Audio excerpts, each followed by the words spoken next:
उत्तर प्रदेश, मध्य प्रदेश, राजस्थान, बिहार में युवा बड़ी बड़ी डिग्री लेने के बाद भी योग्यता से कहीं कम की नौकरी पाने के लिए लाचार हो जाते हैं।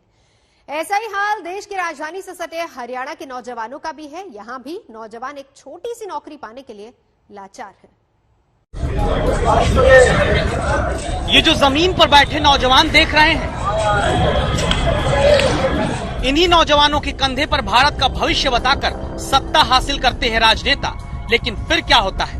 फिर BA, MA, BTech, BSc, MSc pass नौजवान भी 8वीं पास योग्यता वाली चपरासी की ग्रुप डी की नौकरी के लिए जमीन पर बैठकर अपनी बारी का इंतजार करता पाया जाता है।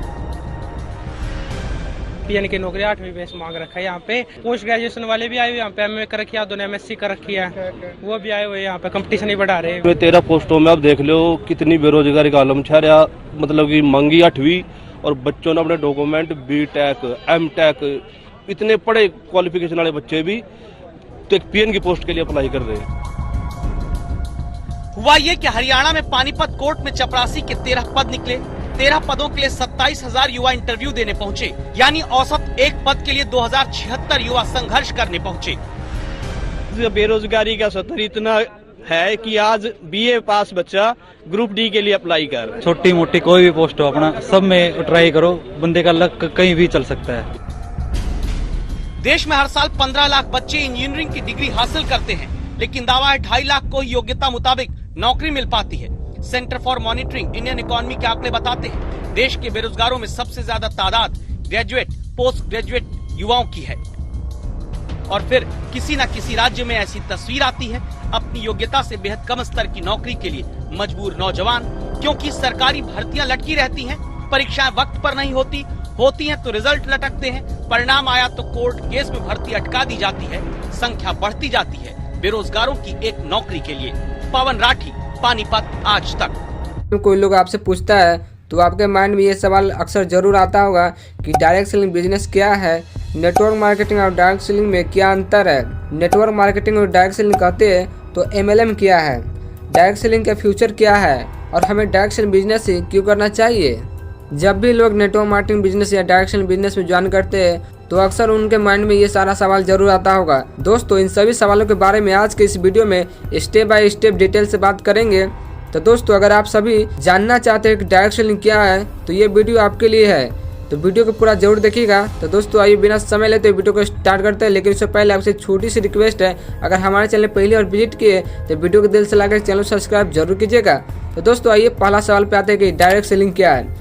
डायरेक्ट सेलिंग का मतलब किसी भी प्रोडक्ट की खुद से मार्केटिंग करना और उस प्रोडक्ट को कस्टमर तक डायरेक्ट पहुंचाना, उसे डायरेक्ट सेलिंग कहा जाता है। लेकिन वहीं पर अदर जो कंपनियां होते हैं मार्केट का, उसमें ऐसा नहीं होता है। जो अदर कंपनियां होती है वो अपना प्रोडक्ट जब बनाती है, जब वो प्रोडक्ट तैयार हो जाती है तो सबसे जहाँ पर एक मैन्युफैक्चर में तैयार होता है, उसके बाद कि वो सारा सामान डिस्ट्रीब्यूटर को भेजता है, फिर एक होलसेलर को, फिर एक रिटेलर। इस तरह के अदर कंपनियां में ऐसे काम करते हैं। लेकिन अगर आप 10 रुपये का पेन खरीदते हैं तो जो अदर कंपनियां होती है वही के रिटेलर को 8 रुपये मिल जाता है वही पेन, वही की होलसेलर को 7 रुपये मिल जाता है और डिस्ट्रीब्यूटर के 6 रुपये में, जो मैन्युफैक्चर होता है उसको 4 रुपये बचता है। इस तरह से अदर कंपनियां में काम होती है। लेकिन डायरेक्ट सेलिंग बिजनेस में ऐसा नहीं होता है।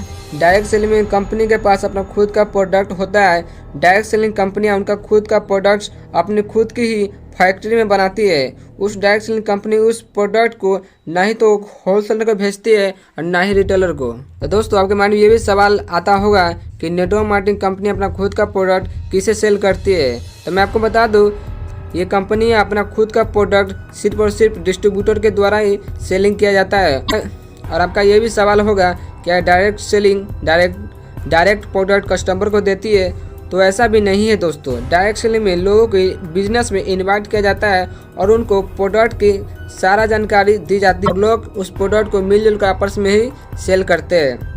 अगर आपको डायरेक्ट सेलिंग कंपनियां में खुद का तो प्रोडक्ट बनाती है जो कि वो डिस्ट्रीब्यूटर के भेजते हैं, जो डिस्ट्रीब्यूटर ना किसी होलसेलर के पास वो भेजता है, ना कोई रिटेलर के पास, वो कस्टमर के पास प्रोडक्ट को भेजते हैं। डायरेक्ट सेलिंग में आपको 5 रुपये का सामान सिर्फ 5 रुपये में मिलेगा, आपको अदर पैसा नहीं देना पड़ेगा।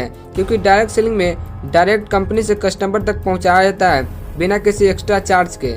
इसी बिजनेस मॉडल को डायरेक्ट सेलिंग कहा जाता है। और दोस्तों, आते हैं दूसरा सवाल पर, नेटवर्क मार्केटिंग बिजनेस और डायरेक्ट सेलिंग बिजनेस में क्या अंतर है। तो मैं आपको बता दूं कि इन दोनों में से किसी भी चीज़ को कोई भी अंतर नहीं है, बस नाम का चेंजेस है। यहाँ पर मैं आपको एग्जांपल के साथ समझाता हूँ। जैसे जो भी नेटवर्क मार्केटिंग कंपनी अपना खुद का प्रोडक्ट बनाती है वही को डिस्ट्रीब्यूटर के पास भेजते हैं और जो प्रोडक्ट होते हैं वो डिस्ट्रीब्यूटर के द्वारा ही सेल किए जाते हैं। इसी नियम को इसी डायरेक्शन को नेटवर्क मार्केटिंग कहा जाता है, इसी डायरेक्शन को MLM कहा जाता है। इसमें कोई भी डिफरेंट नहीं है, बस नाम का चेंजेस है। अब दोस्तों आते हैं आपका तीसरा सवाल पर कि डायरेक्ट सेलिंग का फ्यूचर क्या है, डायरेक्ट सेलिंग का भविष्य क्या है भारत में 2025 से 2030 तक। तो सबसे पहले हमारे भारत के प्रधानमंत्री नरेंद्र मोदी जी का ये वीडियो क्लिप जरूर देखें। मेरे देश को आगे बढ़ा रहा है।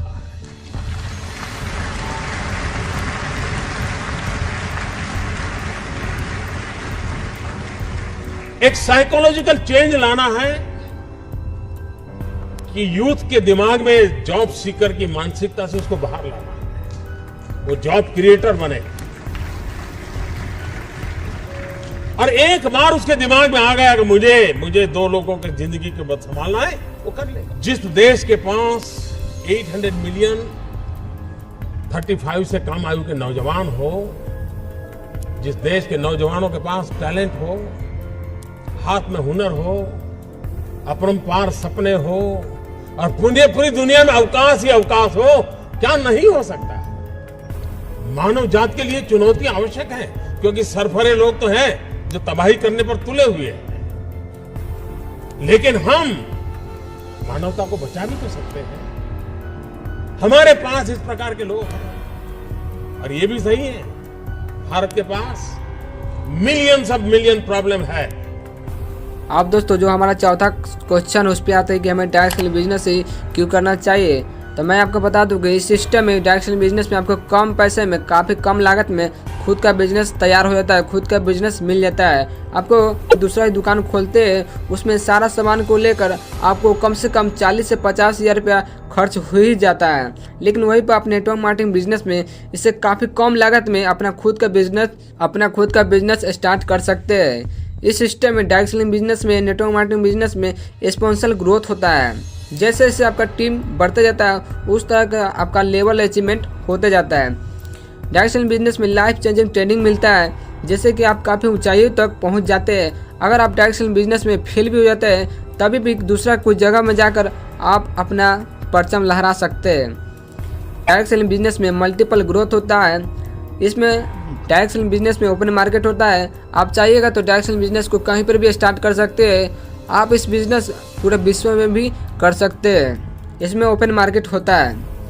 बिजनेस में कोई महंगाई के मारे आपको झेलना नहीं पड़ेगा, नहीं कोई इसमें धर्म माना जाता है, नहीं कोई जाति माना जाता है, नहीं आपको इसमें ज़्यादा हाइट चाहिए, नहीं कम चाहिए। इस सिस्टम में सिर्फ आपको आगे बढ़ने के लिए आपके अंदर जोश और जुनून होना चाहिए, तभी आप सक्सेस कर पाएंगे। तो दोस्तों आज के लिए बस इतना ही। वीडियो का कौन सा पार्ट आपको अच्छा लगा आप हमें नीचे कमेंट करके जरूर बताएं, और ये वीडियो उन लोगों को जरूर भेजें जो नेटवर्क मार्केटिंग के बारे में नहीं जानते हैं, और ये वीडियो अपने टीम में, अपने व्हाट्सएप ग्रुप में जरूर भेजें ताकि आपका टीम भी सीखे और आपका टीम हमेशा मोटिवेट रहे। तो दोस्तों आज के लिए बस इतना ही, मिलते हैं किसी नेक्स्ट वीडियो में, तब तक के लिए जय हिंद, जय भारत।